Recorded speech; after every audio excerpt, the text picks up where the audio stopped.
A senhora foi uma das primeiras pessoas públicas a se manifestar sobre aquele caso horroroso de uma menina de 11 anos que teve o direito ao aborto negado pela justiça. A senhora defendeu que a legislação fosse obedecida, e depois disso eu vi uma declaração da senhora falando sobre a necessidade do Congresso debater a questão do aborto sem que haja retrocessos. Me corrija se eu estiver errado, mas a senhora parece que separa bem suas crenças religiosas de uma questão que é uma questão de saúde pública. A gente está vivendo um momento agora de um governo que ignora um problema gravíssimo, que é a gravidez na adolescência, a quantidade de estupros de vulnerável, a violência contra a mulher.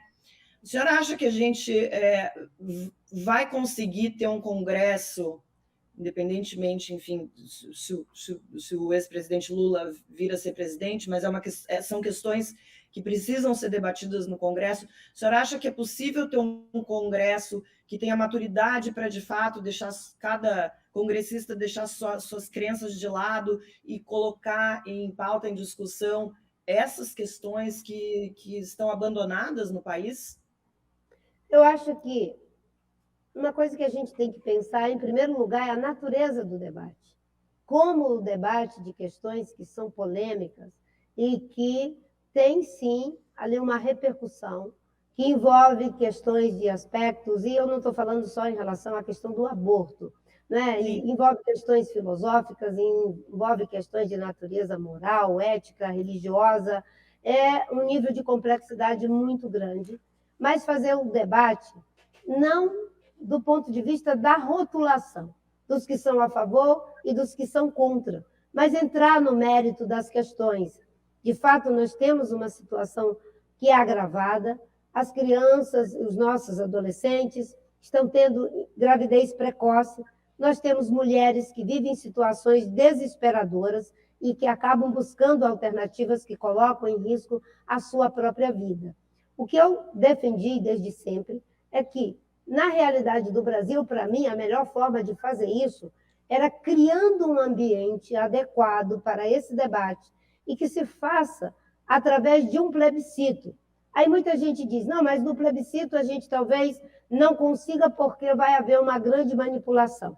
É por isso que eu acho que a gente tem que sair do terreno da manipulação para olhar para o mérito das questões, tanto em relação ao aborto, quanto em relação às drogas e outros temas que têm sido uma forma de colocar de lado o debate, porque já começa a demonização de antemão, tanto da parte de quem é a favor, quanto da parte de quem é contra. Eu acho que esse aprendizado agora também ele deve ir para após essas eleições. A maioria das pessoas, elas estão percebendo que não dá mais para que a gente continue tratando as questões polêmicas como se ela fosse monopólio da verdade desse ou daquele grupo.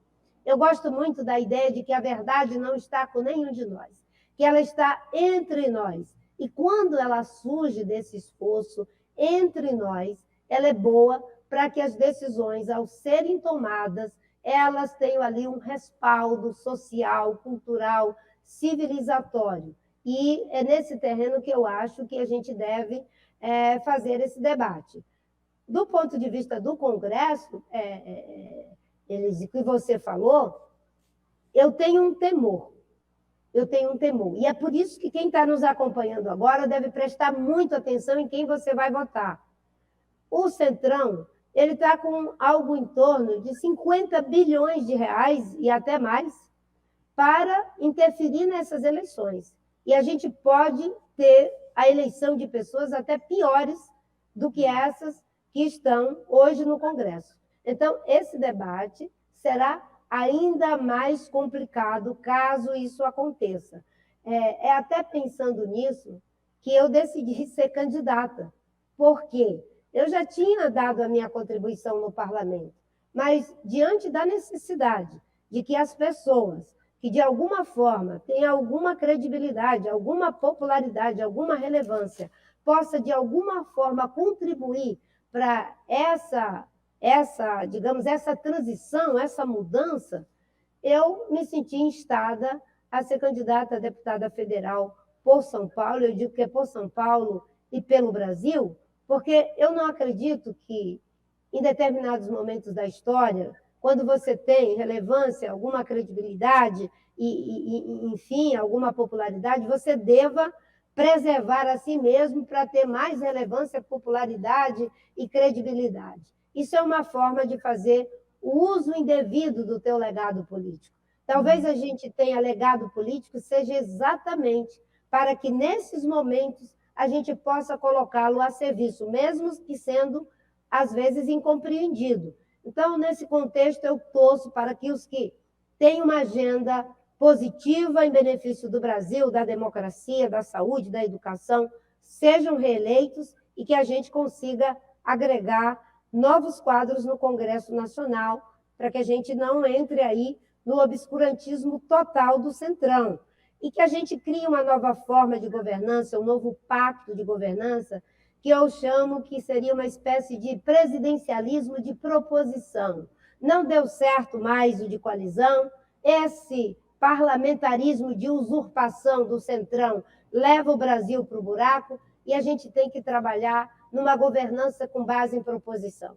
Eu espero que a gente tenha aprendido a lição de que, em questões estratégicas, não se pode ser contra porque vem de um outro partido ou de um outro segmento político.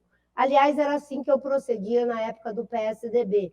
Muitas coisas importantes para o PSDB eu votava favorável, mesmo quando a minha orientação política era numa direção contrária.